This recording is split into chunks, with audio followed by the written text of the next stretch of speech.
First விஷயம் வந்து consistency. ஒரு நிலையாக வந்து நம்ம ப்ரிப்பேர் பண்ணணும். நான் வந்து ஸ்டார்ட் பண்ணி எனக்கு எக்ஸாம் வர வந்து ஒரு 2 இயர்ஸ் ஆயிடுச்சு. எக்ஸாம் ப்ராசஸ் கம்ப்ளீட் ஆக 4 இயர்ஸ் ஆச்சு.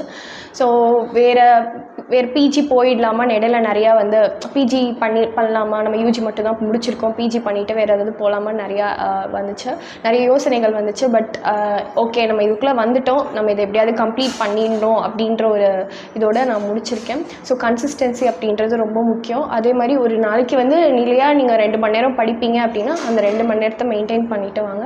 ரெண்டாவது விஷயம் வந்து நீங்கள் உங்களை யாரோடையும் வந்து கம்பேர் பண்ணாதீங்க. உங்கள் மார்க், நீங்கள் ஒரு டெஸ்ட் அட்டென்ட் பண்ணுறீங்கன்னா இந்த டெஸ்ட்டை விட அடுத்த டெஸ்ட்டில் வந்து நீங்கள் உங்களோட எவ்வளோ முன்னேறி இருக்கீங்க அப்படின்னு உங்களோட கம்பேர் பண்ணிக்கோங்க, மற்றவங்களோட கம்பேர் பண்ணாதீங்க. அதே மாதிரி இந்த நம்ம எக்ஸாம் வந்து ஒரு லாங் டேர்மில் ப்ரிப்பேர் பண்ணிகிட்ருக்கோம் அப்படின்ற போது ஹெல்த் ரொம்ப முக்கியம். ஹெல்த் பார்த்துக்கோங்க, நல்லா ரெஸ்ட் எடுங்க, நல்லா படிங்க. All the very best.